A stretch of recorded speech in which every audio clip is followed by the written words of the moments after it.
আসসালামু আলাইকুম। আপনাদের সবাইকে ছাত্র জনতার বিপ্লবে সিক্ত নতুন বাংলাদেশে স্বাগত জানাচ্ছি। গভীর শ্রদ্ধা জানাচ্ছি জুলাই আগস্ট মাসে ফেসিবাদের বিরুদ্ধে ছাত্র জনতার অভ্যুত্থানে নিহত সকলের প্রতি। তাদের আত্মার মাগফিরাত কামনা করছি। তাদের আত্মত্যাগের বিনিময়ে নতুন বাংলাদেশ গড়ার শপথ নিয়ে আমি আপনাদের কাছে কিছু কথা বলতে চাই। শরণার্থীকালের ভয়াবহ বন্যায় যারা মৃত্যুবরণ করেছেন, যারা অসুস্থ হয়ে পড়েছেন বা যারা সর্বস্ব হারিয়েছেন, যারা দুঃসহ জীবন যাপন করছেন, তাদের স্মরণে রেখে আজকের কথাগুলো বলছি। বন্যা দুর্গতদের জীবন দ্রুত স্বাভাবিক করার জন্য যাবতীয় উদ্যোগ সরকারি বেসরকারি পর্যায়ে নেবার আয়োজন করেছি। ভবিষ্যতে সকল ধরনের বন্যা প্রতিরোধে আমাদের আভ্যন্তরীণ এবং প্রতিবেশীদের সঙ্গে যাতে যৌথভাবে নেওয়া যায় সে আলোচনা শুরু করেছে। প্রিয় দেশবাসী, আপনারা জানেন বিপ্লবী ছাত্র জনতা জাতির এই ক্রান্তি লগ্নে আমাকে এক গুরু দায়িত্ব অর্পণ করেছে। তারা নতুন এক বাংলাদেশ গড়তে চায়। নতুন প্রজন্মের এই গভীর আকাঙ্ক্ষাকে বাস্তবে রূপ দেওয়ার সংগ্রামে আমি একজন সহযোদ্ধা হিসেবে তাদের সঙ্গে যোগ দিয়েছি। দেশের সকল বয়সের, সকল পেশার, সকল মতের, সকল ধর্মের সবাইকে বিনা দ্বিধায় এই সংগ্রামে যোগ দেওয়ার আহ্বান জানাচ্ছি। প্রিয় দেশবাসী, লক্ষ লক্ষ শহীদের রক্তের বিনিময়ে এবং লক্ষ লক্ষ মা বোনের আত্মদানের বিনিময়ে যে বাংলাদেশ আমরা পেয়েছিলাম তা ফেসিবাদ এবং স্বৈরাচারের হাতে ধ্বংস হয়ে গেছে। আপনারা দেখেছেন আমাদের প্রতিটি প্রতিষ্ঠানকে তারা কিভাবে শেষ করেছে। দেশের রন্ধ্রে রন্ধ্রে ঢুকে গেছে দুর্নীতি। এমন এক দেশে আমাদের দেশ রূপান্তরিত হয়েছে যেখানে স্বৈরাচারের পিয়নও দুর্নীতির মাধ্যমে 400 কোটি টাকার সম্পদ করার মতো অকল্পনীয় কাজ করে গেছে নির্বিবাদে। শিক্ষা খাতকে পঙ্গু করে দিয়েছে। ব্যাংকিং ও শেয়ার বাজার খাতে লুটপাট, প্রকল্প ব্যয়ে বিশ্ব রেকর্ড, অবাধ ও সম্পদ পাচার, আইন শৃঙ্খলা রক্ষাকারী সংস্থাকে নিজ দলের পুতুলে রূপান্তর, বাক স্বাধীনতা হরণ, মানবাধিকার হরণ, এসবই হিমশৈলের অগ্রভাগ মাত্র।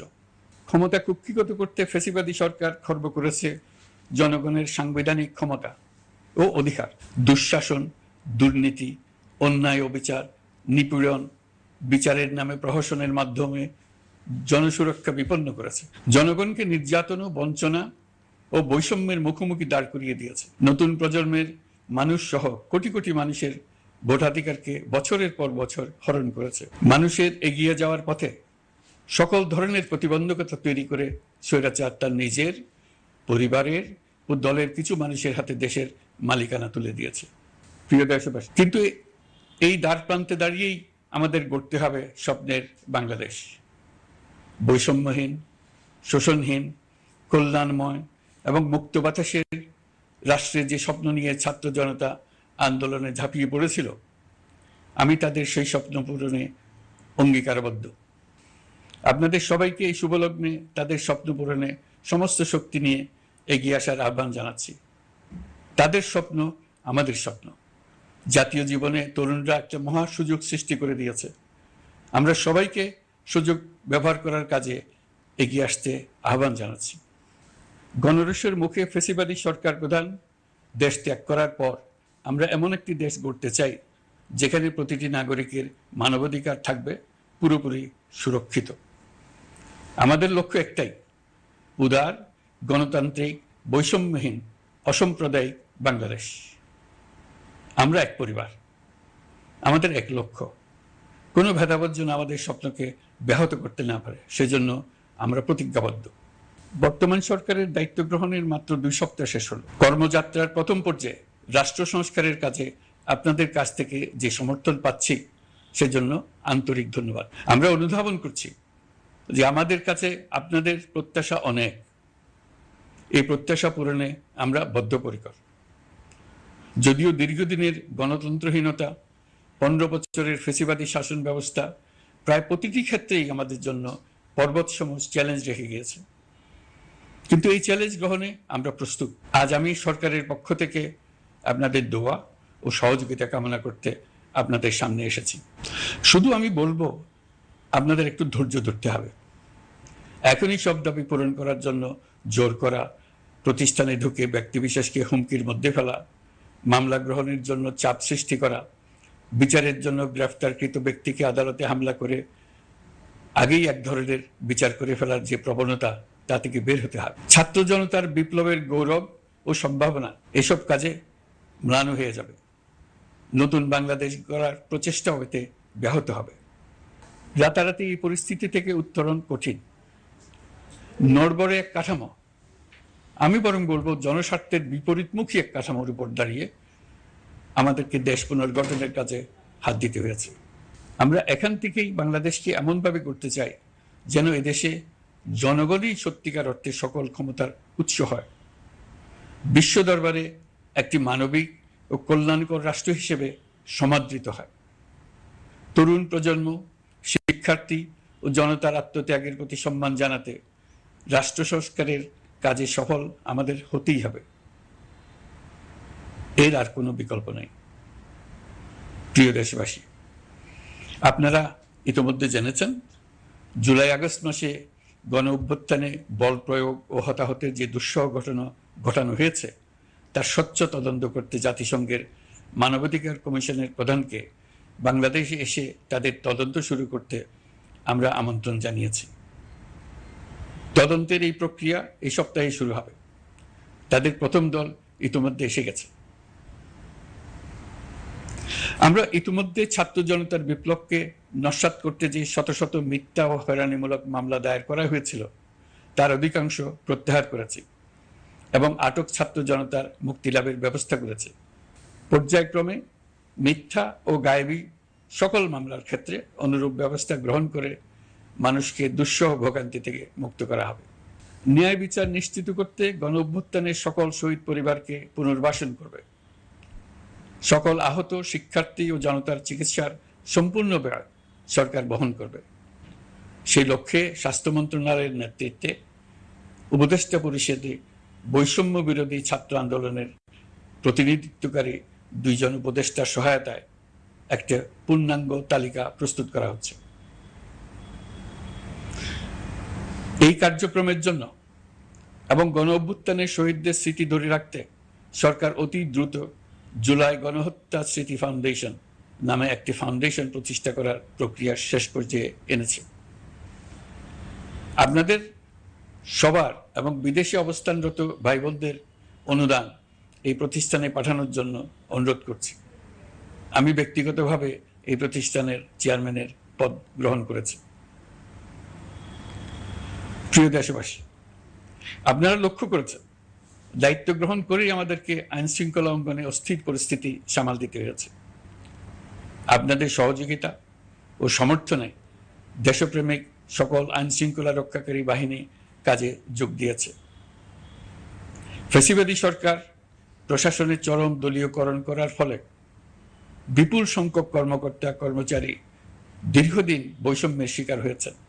আমরা ইতিমধ্যে সংশোধনমূলক ব্যবস্থা গ্রহণ করতে আরম্ভ করেছি, তবে প্রশাসনকে গতিশীল রাখতে এবং একই সাথে সুনির্দিষ্ট পদ্ধতি অনুসরণ করে সঠিক সিদ্ধান্তে উপনীত হতে সময় প্রয়োজন। সেজন্য সকলকে ধৈর্য ধরার অনুরোধ করছি। প্রশাসনের সকল ক্ষেত্রে প্রতিষ্ঠানগুলো যেন জনগণের আস্থা ফিরে পায়, সেটি আমাদের অন্যতম উদ্দেশ্য। লুটপাট ও দুর্নীতির আখড়ায় পরিণত করা ব্যাংকিং খাতে সুশাসন নিশ্চিত করার জন্য আমরা উদ্যোগ নিয়েছি। এই খাতে দক্ষ জনবল নিয়োগ দেওয়া হচ্ছে। ব্যাংকিং খাতে শৃঙ্খলা স্থাপন, ব্যবসা বাণিজ্যে সহায়ক পরিবেশ তৈরি এবং জনগণের জীবনযাপন সহজ করতে নিত্য প্রয়োজনীয় দ্রব্যমূল্য ও মূল্যস্ফীতি নিয়ন্ত্রণে আনার আমরা উদ্যোগ সচল করেছি। ব্যাংকিং খাতে দীর্ঘমেয়াদী সংস্কারের জন্য ব্যাংক কমিশন গঠন করা হবে। আর্থিক খাতে সার্বিক পরিস্থিতি ও সংস্কার বিষয়ে একটি রূপকল্প তৈরি করা হবে, যা দ্রুত জনসমক্ষে প্রকাশ করা হবে।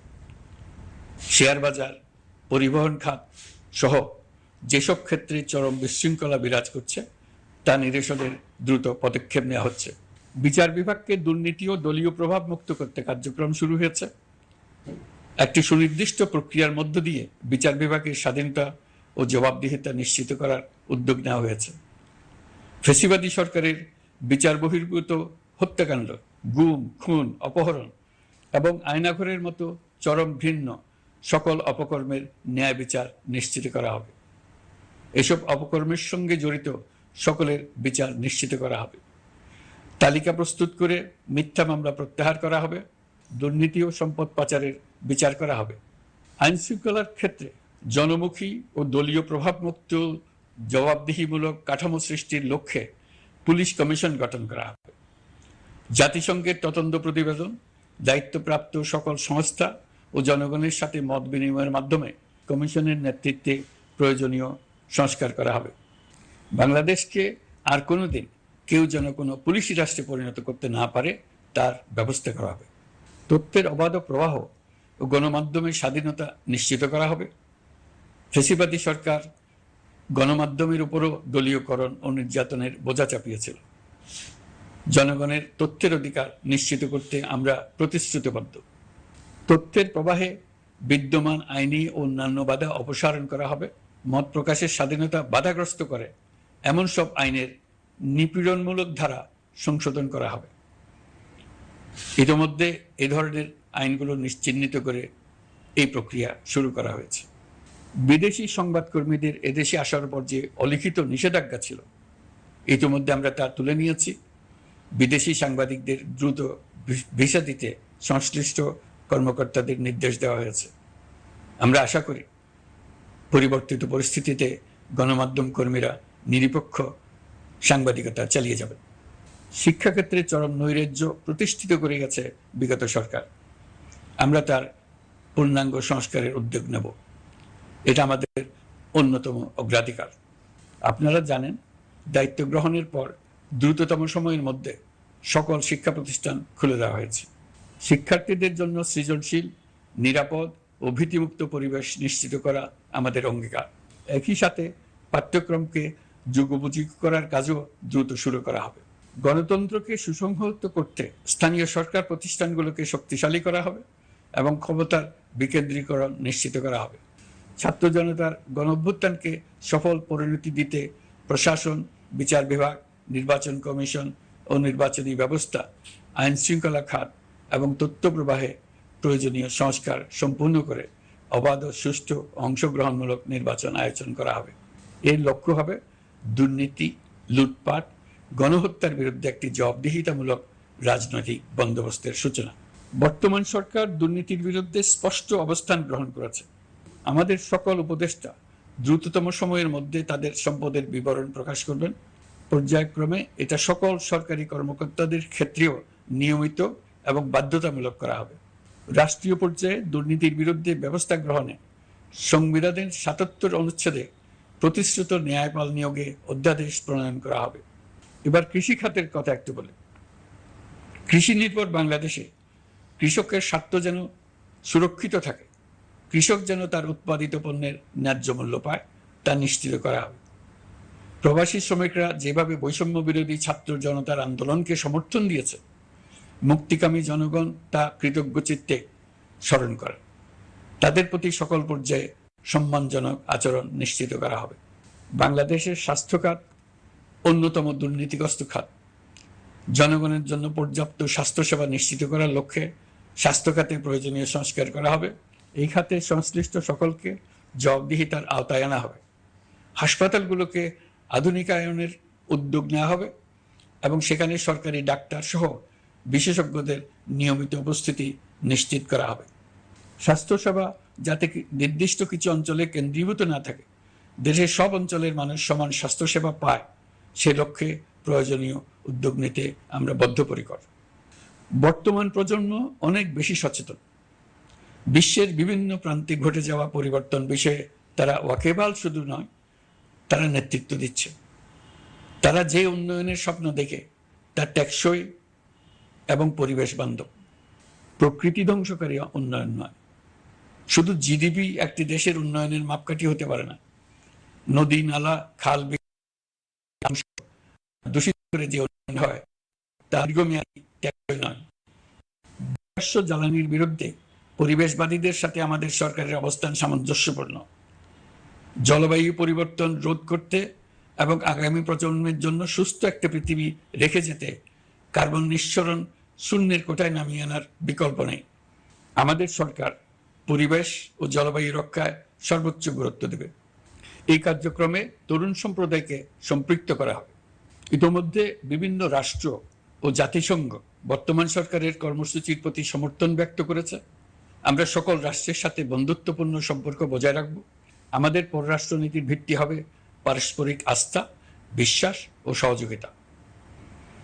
আমরা মানবাধিকার আইন সহ সকল আন্তর্জাতিক আইনের প্রতি শ্রদ্ধাশীল।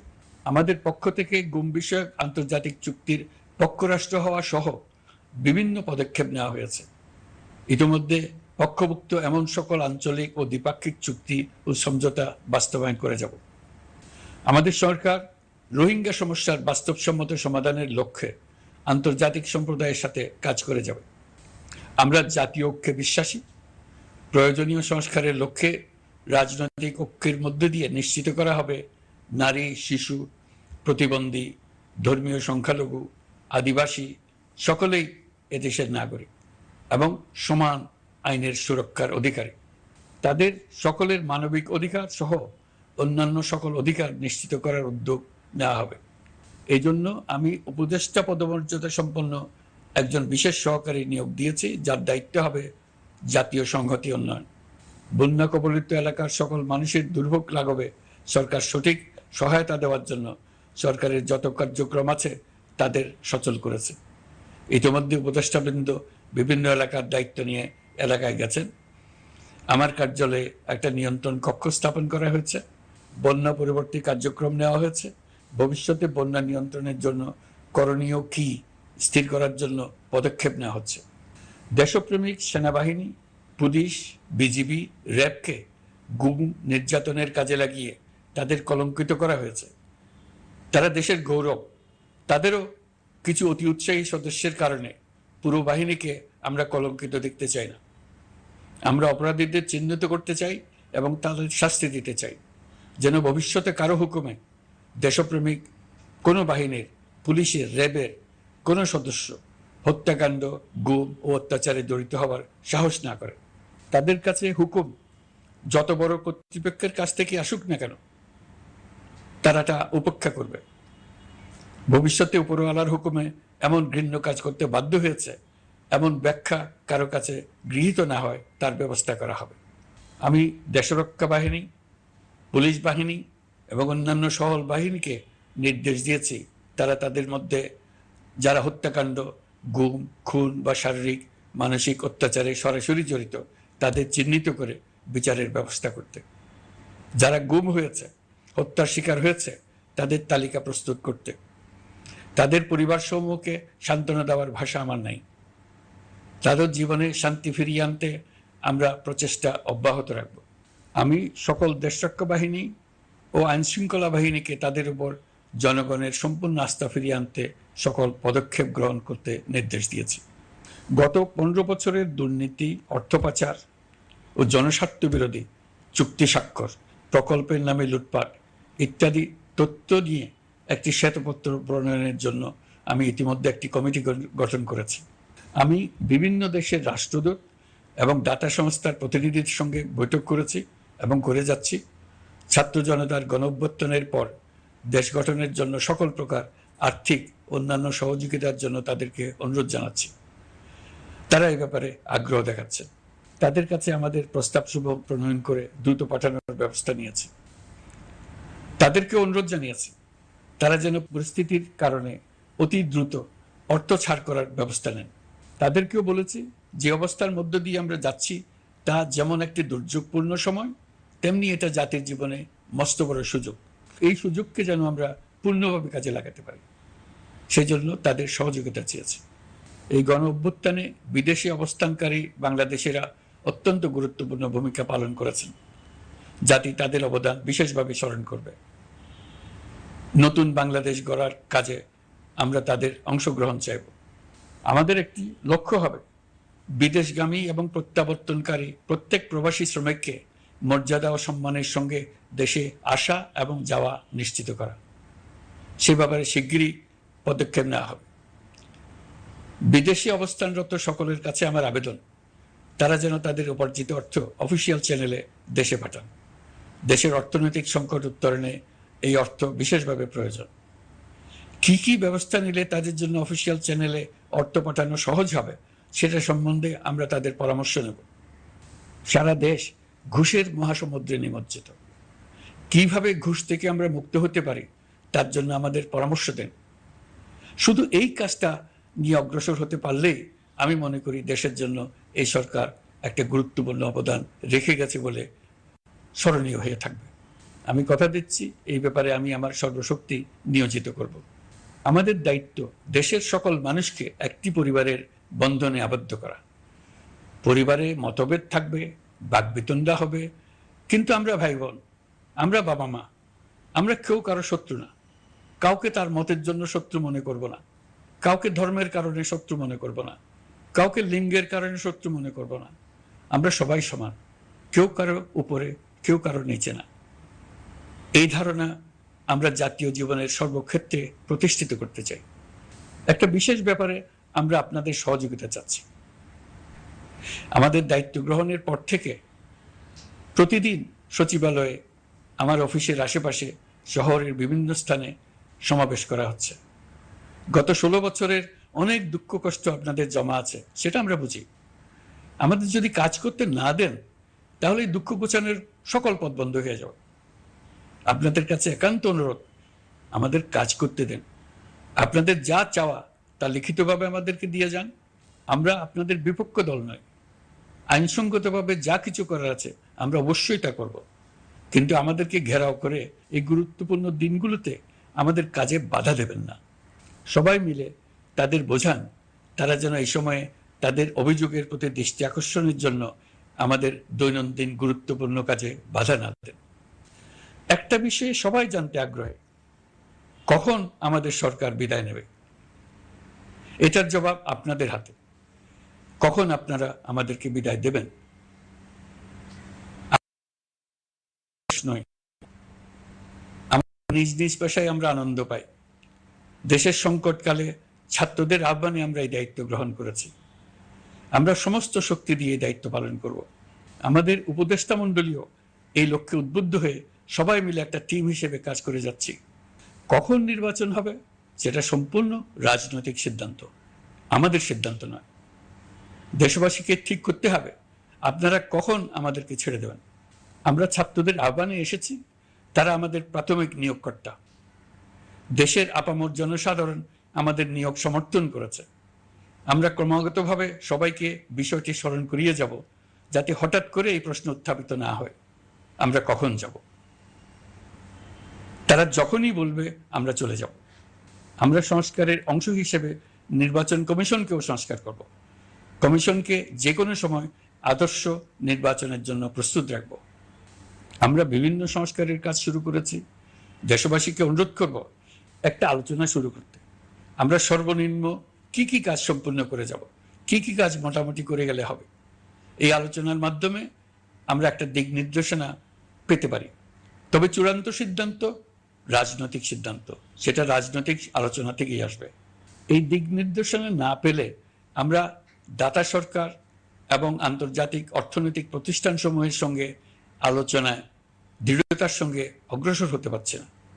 আমি নিশ্চয়তা দিচ্ছি, আমরা আমাদের পক্ষ থেকে মেয়াদ বৃদ্ধির কোনো প্রশ্ন তুলব না। আমরা আপনাদের সকলের দোয়া চাই। যেই কদিন আছি সেই সময়টুকু উপদেষ্টা মণ্ডলীর প্রত্যেকে নিজ নিজ সাধ্যমতো দেশের এই সংকটকালে সংকট উত্তরণে যেন নিজ নিজ মেধা সাধ্যমতো কাজে লাগাতে পারে। নতুন বাংলাদেশ গড়ার যে সুযোগ ছাত্র জনতার রক্তের বিনিময়ে আমরা অর্জন করলাম, আমরা আমাদের মতানৈক্যের কারণে সেটা যেন হাতছাড়া করে না ফেলে, এটা আমরা নিশ্চিত করতে চাই। এই সুযোগ এবার হারিয়ে ফেললে আমরা জাতি হিসেবে পরাজিত হয়ে যাব। শহীদ, আহত এবং জীবিত ছাত্র জনতার কাছে আমরা প্রতিজ্ঞাবদ্ধ থাকতে চাই, আমরা এই অর্জনকে কিছুতেই হারিয়ে যেতে দেব না। যে সুযোগ তারা আমাদেরকে দিয়েছে তার মাধ্যমে আমাদের দেশকে পৃথিবীর একটি শ্রদ্ধেয়, সকল দিকে দৃষ্টান্ত স্থাপনকারী দেশে পরিণত করতে আমরা শপথ নিয়েছি। সবশেষে আবারও আমাদের দেশের সকল মানুষ, শিশু, কিশোর কিশোরী, তরুণ তরুণী, বয়স্ক, বৃদ্ধ, নারী, পুরুষ সবার কাছে দোয়া চাইছি যেন আমরা আমাদের সকলের স্বপ্ন বাস্তবায়নে সফল হই। আল্লাহ আমাদের সহায় হন।